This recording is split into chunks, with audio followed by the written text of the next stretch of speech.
ప్రజాస్వామ్యం పోయింది అని గోల. బహుశా రేపటికి జగన్మోహన్ రెడ్డి రేపు వస్తాను అనుకుంటా. చేతులు కాలినాక ఆకులు పట్టుకోవడానికి వస్తున్నాడు. ఎందుకంటే దాదాపు మామిడి పని అయిపోయింది పాపం. ఒక 15% అంత ఉండొచ్చు. 10వ తారీఖు క్లోజ్ మార్కెట్. ఇప్పుడు వస్తున్నాడు ఆయన. కానీ మంచిది, బెటర్ లేట్ దెన్ నెవర్. కానీ వచ్చేవాళ్ళు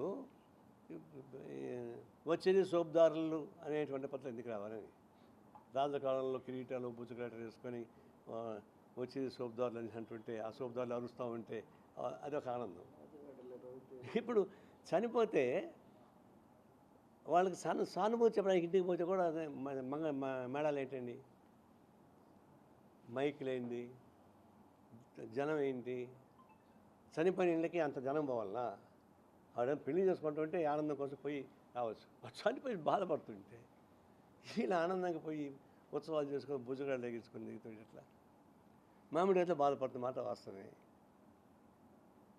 ప్రతి సంవత్సరం ఇబ్బంది పడుతూనే ఉన్నారు వాళ్ళు. ఇప్పుడు దేశం ఆంధ్ర రాష్ట్రంలో మామిడి రైతులది నెంబర్ 1 మన జిల్లా. అది నాశనం అయిపోతూ ఉంది. ఎందుకు అవుతా ఉంది? ఫ్యాక్టరీ యజమానులు సిండికేట్ అయ్యారు. ఆ సిండికేట్కి అధికార పార్టీ వాళ్ళు భాగస్వాములుగా ఉన్నారు.